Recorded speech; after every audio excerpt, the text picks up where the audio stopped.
So, back on it today.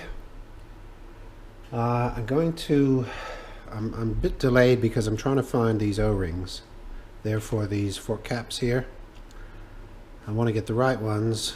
I want to get nice, clean ones. These are a bit munged, so I really want to replace those. Proving a little bit difficult to get. I've got same ones but slightly thinner, which will do, but I'd like to get those. So I've got a place to go to this afternoon. I'll check that out. So because I'm a bit held up with that, I can put the rest of the fork together. I should be able to put the rest in and not worry about that. So in the meantime, these are all cleaned up, beautifully refinished. I've replaced this, made some nice clean holes in there, replaced the O-ring. Those are very nice. The previous O-ring was wrong. It was all stuck under the screw and just messed up. That's all there. It's all cleaned out. All of these are I've cleaned up all of these edges. Same on this one. Looking good. Put those aside. So I thought I'd just lay out the parts to see the sequence I'm going to put them together in. Had a chat with Brook on the phone yesterday, and he just talked me through the whole process briefly, so it's all in my head. And the thing I need to, I'm going to take that with me actually. I'll take one of these here and take those rings. That's what I'll do, put them there. But I'll just lay this all out in the right order. I did end up polishing all of these nicely. They all come up very nice. All the bolts, spacers, this thing here, speedo drive, that's all oiled. Alright, what we're going to do now is assemble a fork leg with all the innards, including the Racetech innards. That's what we're going to do. Get these pieces just so we can see what they are. I've just done one, but while I was doing that, I kept thinking of other things I needed to clean up and do, and so I ended up doing that and thought, oh well, I'll do the second leg and try and make it a little bit more succinct. So the way this is going to go, first I'm going to just talk about this part here.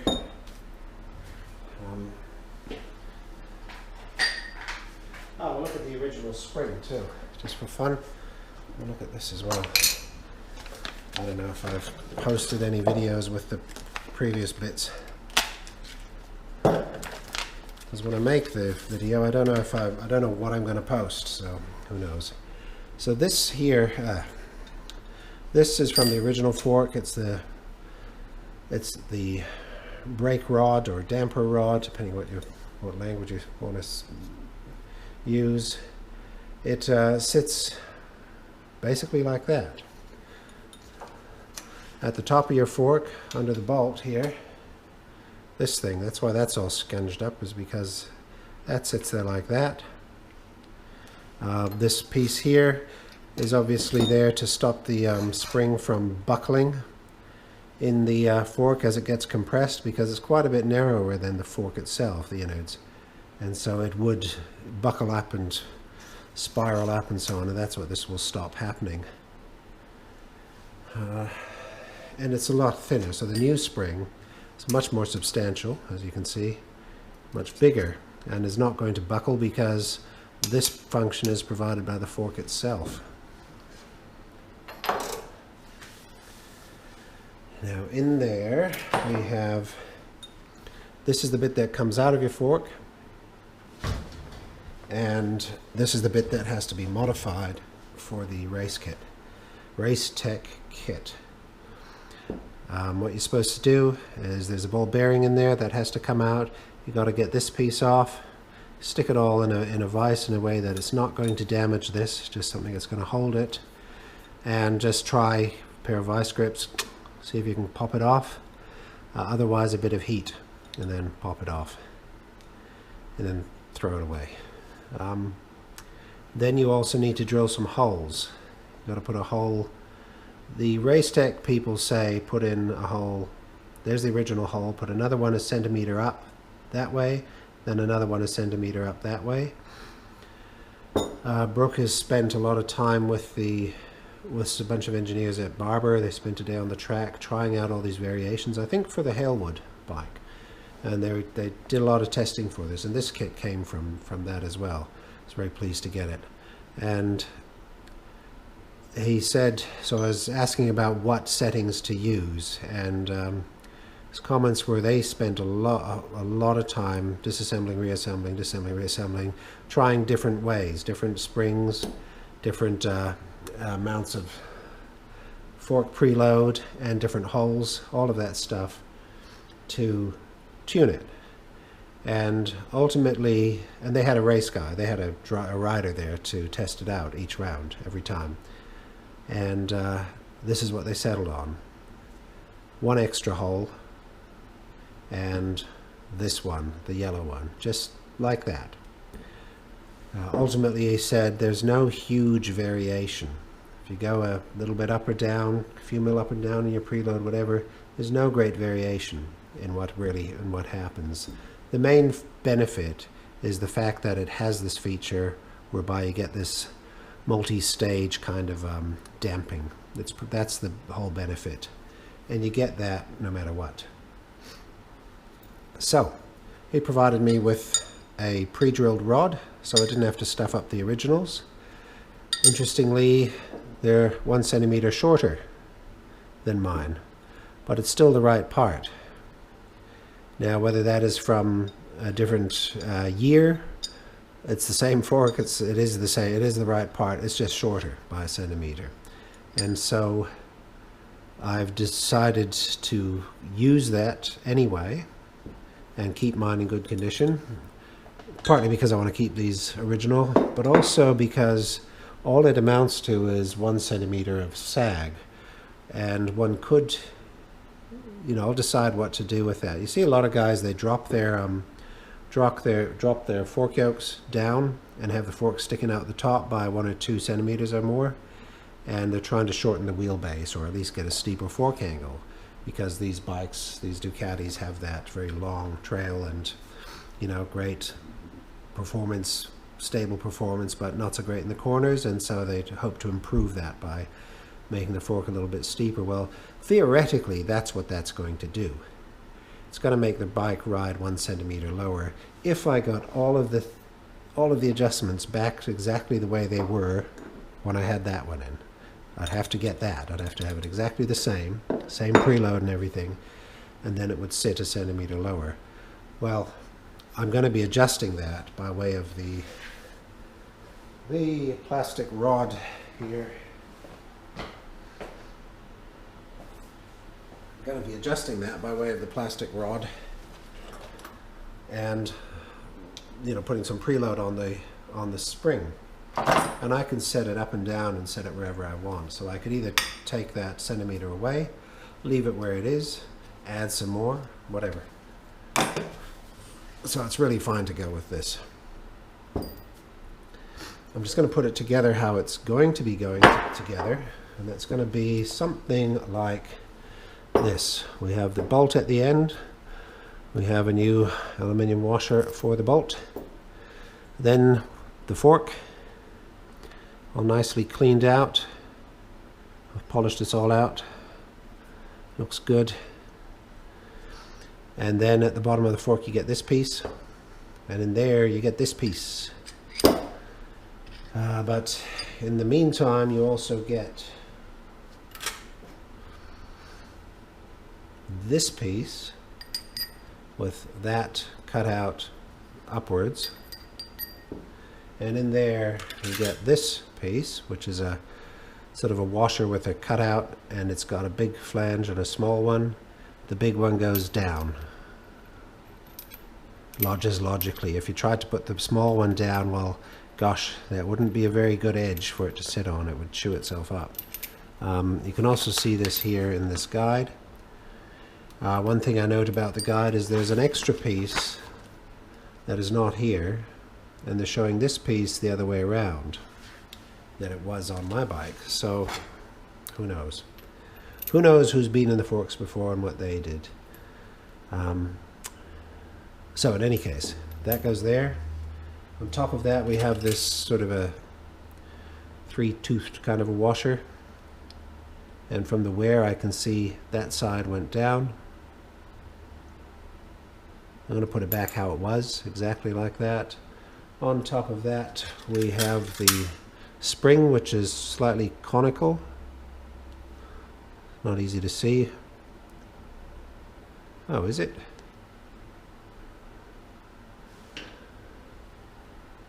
I don't know if that one is. It looks it, but it's not. See, in the drawing, they suggest that it is. But when you look at it, I don't think it is. However, if I was going to pick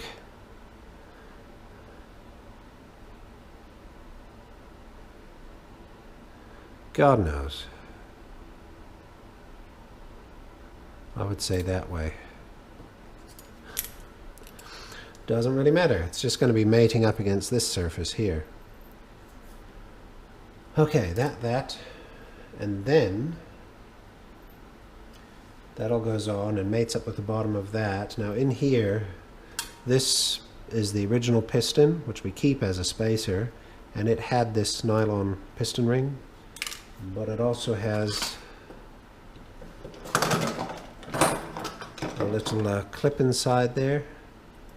So just take that out,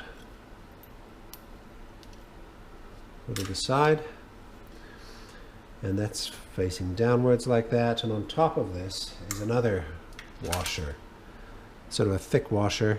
It's got very sharp edges, and the bottom side, again by wear, I'm going to be putting it like that. And this whole thing sits on here like that.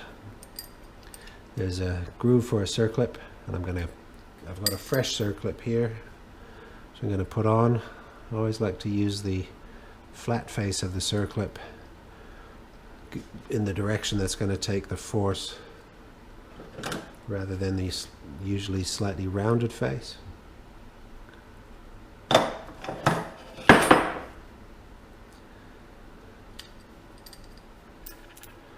Come on, get on the bolt. There we go. Make sure it goes in.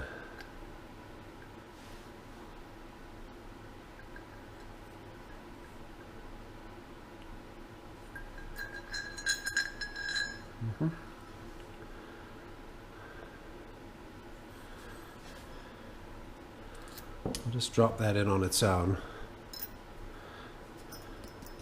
Make sure it just falls into place without grabbing. Now it does hit the sides.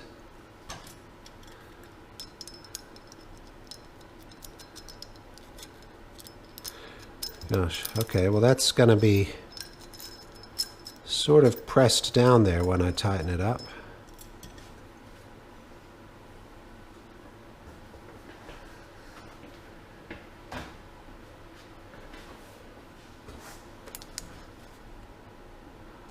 Just looking down the hole.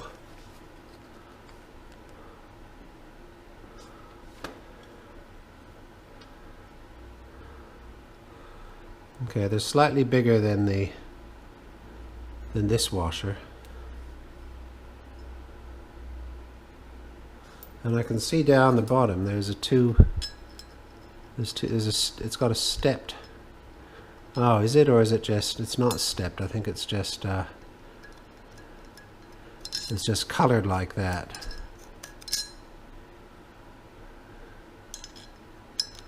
No, it's not stepped, it's discolored because of this. So around the outside it's nice and shiny, which is the steel bit, and then on the inside there's a bit of discoloration, which is where the rubber starts. So it does sit on the outside.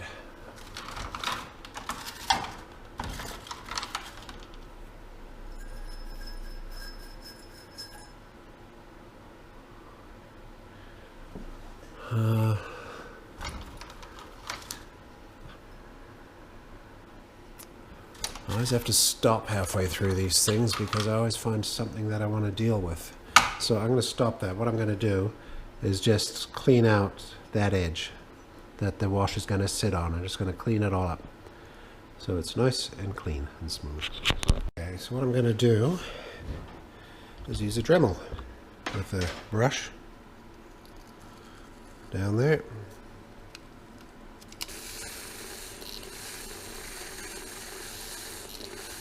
And only barely get down there. Yes, that's nice.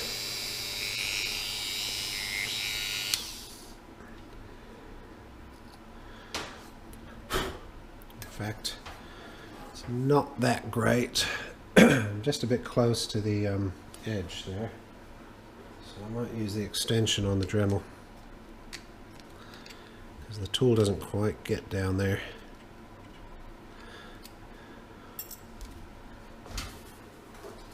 I don't need to use extension because I can just pull off the bit that you have to take off when you use the extension, and that'll let me get down further into the fork. Easy.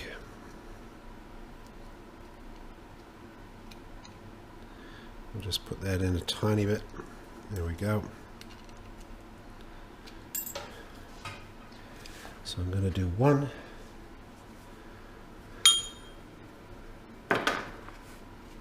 And I'm going to put that down there and then do the other.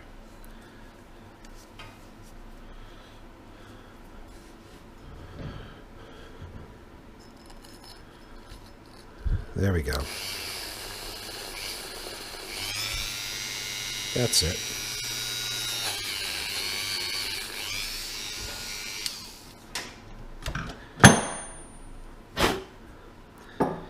Now it's nice. And we haven't got that stepped look anymore. Okay. Do the same to the other one. Starts off looking like that.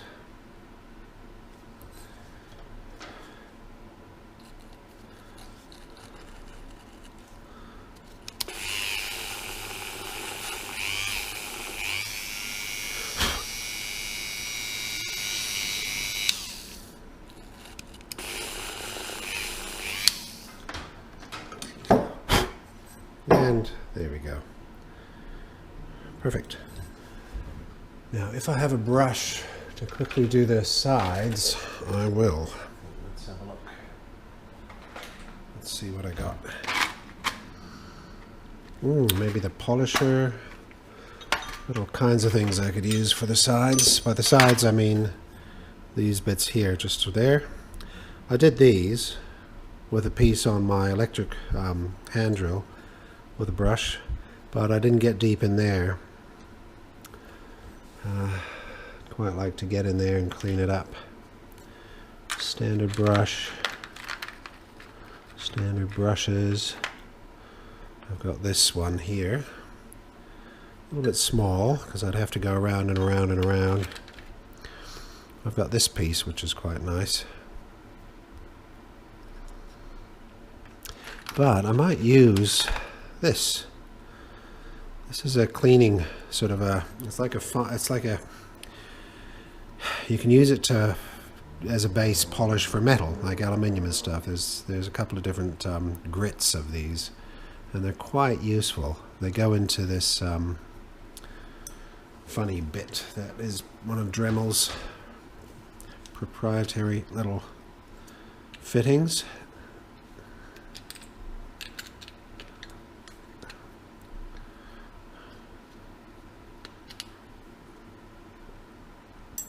I think I'll use the, how big is the hole? I'll use the slightly heavier one first. So again, we put that in there, tighten it up, and then this thing here, you pull it off like that. Get out of there.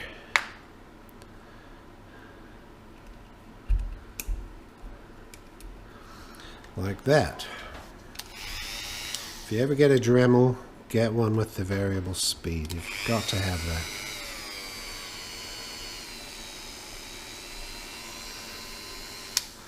There we go. So, let's give it a go.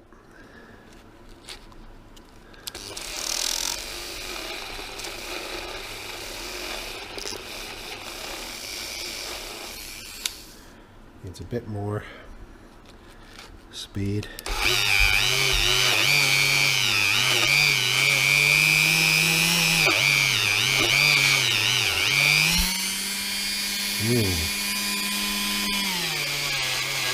Now we finished all this.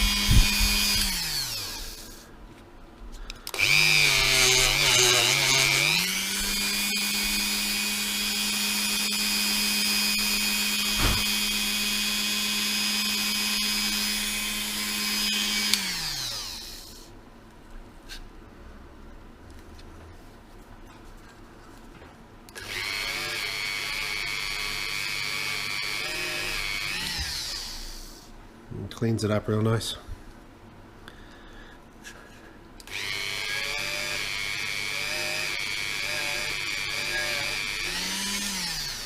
I'm porting the forks. Makes the bike go faster. Okay, that's looking good.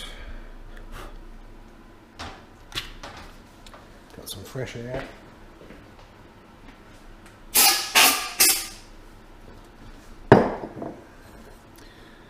Okay.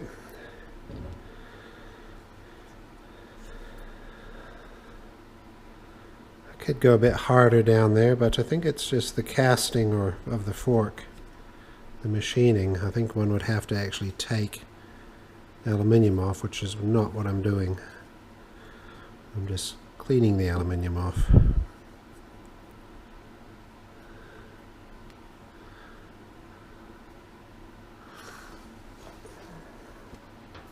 One more go at the top here.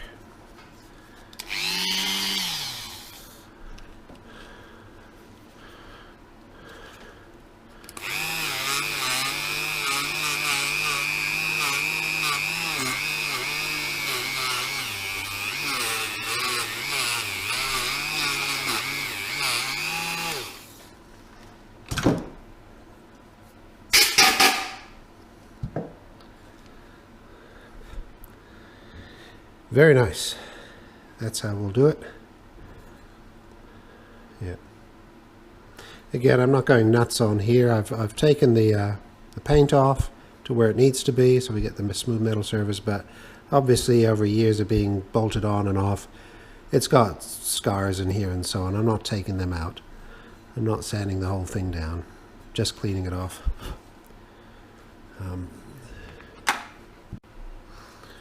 So what I was just trying out, so now I've cleaned these out nicely. Take the washer again, I'm going to drop it in, and now it just sits all by itself at the bottom of that hole. I don't have to push it down. That's just by cleaning all this scuzz off it, out of the fork here. That side.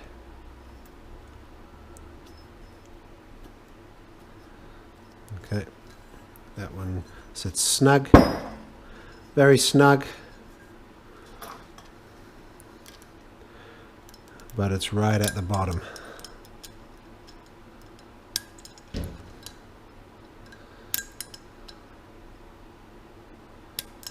Gosh, right at the bottom. Oh, there, I'll just do it through here.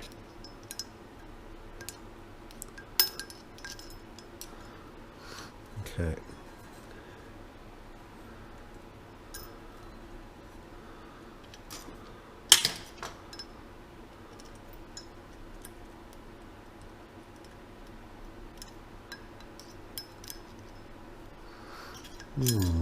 Okay.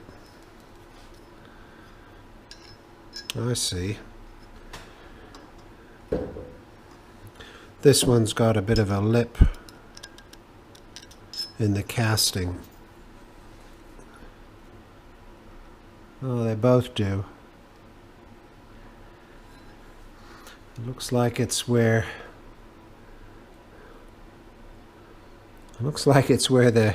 maybe the drilling of the first hole and then the creation of that lip and then the next hole, the bigger one up, weren't matched up precisely. Very slightly offset, which wouldn't surprise me. Won't surprise anyone with these bikes. And so that lip gets in the way a little bit. Okay.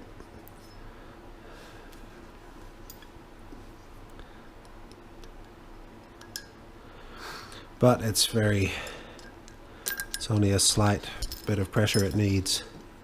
Well, I'm not going to be grinding that out of there. I'm just going to leave it as is. Just check these are all the same size.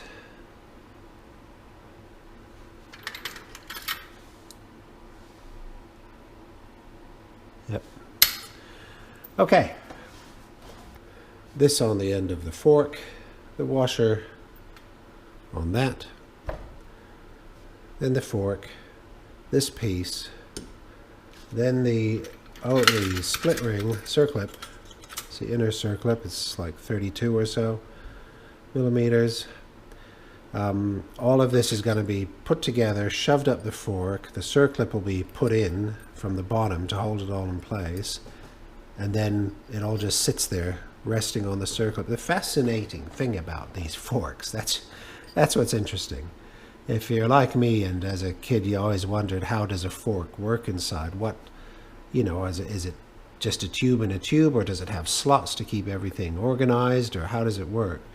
Well, the only fixed thing inside the fork is this circlip. Everything sits on that circlip. The damping, the forks, the spring, the rebound, everything sits on this one circlip, which is near the bottom, 1/2 inch inside the bottom of the fork.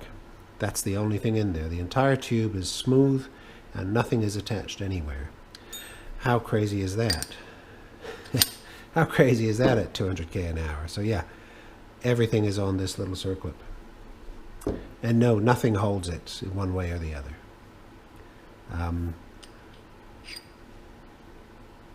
At best this screw keeps this rod from turning, but everything on that rod spins, so nothing is kept from turning. Yeah, it's a funny thing, that.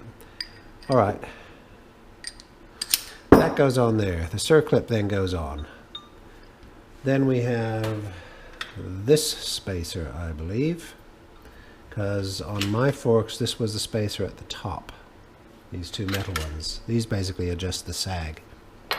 And that's what we're going to be doing with this plastic. So this bit goes in next. Question is, which way? Does it go that way or does it go that way? I'm guessing it goes this way. From memory it went this way, with this bigger face there and then the cutaway there. And I recall it went that way because the next part was inside it. And the next part is this sort of washer with a groove in it, and one side is bigger than the other. And they exaggerate it slightly here in the picture so you can see it. That goes on there. Actually, I need to do it like this. And it definitely doesn't go in such a way that the small bit here sits on that edge, because it's so small, so nearly the same size that it would just get stuck down there and make a mess. No, the bigger edge, and you can see it's got a bit of marking, bit of wear around there, sits on there, sits on that edge. Not much. Then on that we have these other funny washers here with the cutaway. And those,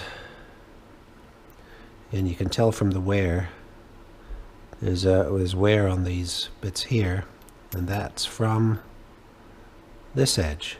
The wear sits like that. So that sits like that, and this is the damping. This is the oil. This is where the oil has to go past, and this provides part of the damping, obviously. That's one of the damping points. Okay, so that goes like that. And then on top of that we have this spring, which is visible there, again exaggerated. So that goes there. And then we have this one. Is that this one? No. Which one have we got then?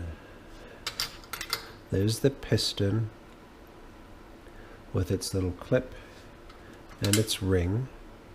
And then there's that one at the very top, which I have a feeling was this one.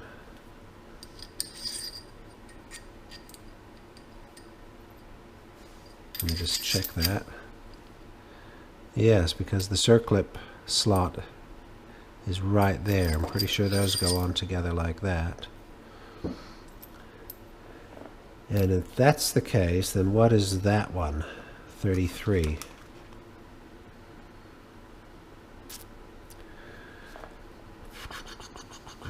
Washer.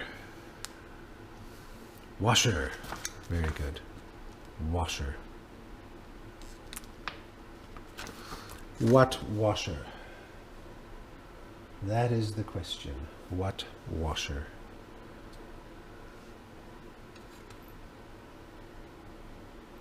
See, from what I'm seeing, that's what's there.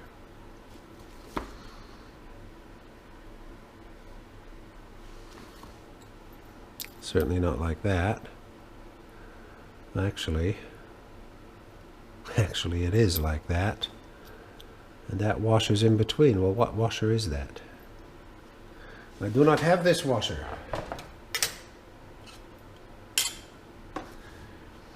Okay, I'm confused.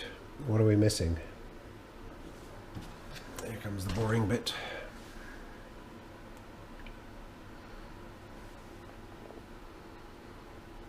Ah. It's the other way. That doesn't make any sense. That can't go there.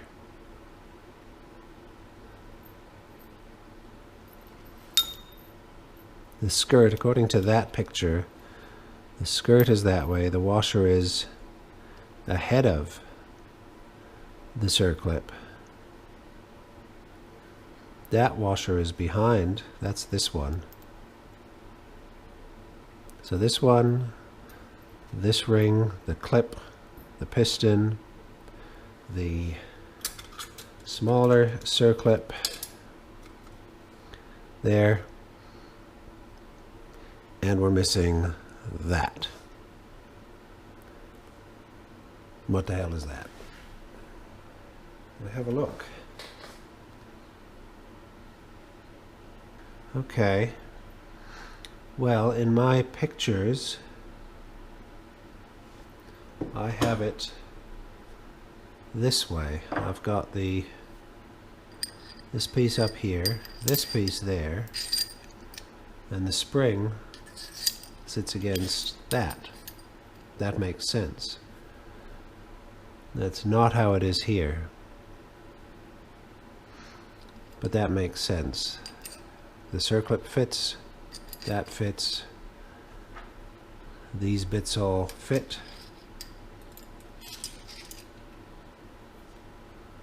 Yes, it's like that.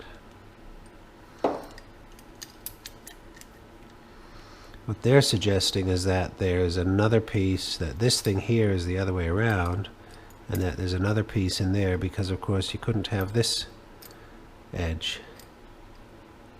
Let's try it on the original rod. Here's the original rod. See if anything gets in the way. No, nothing gets in the way.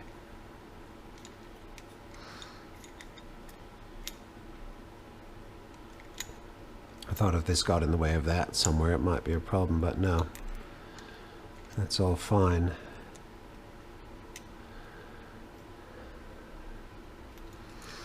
Well, that seems to fit what I've got.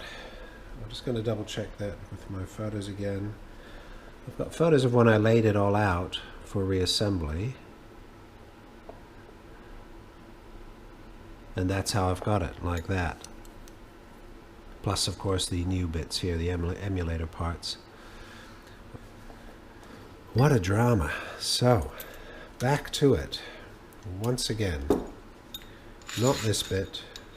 Not that, but this bit.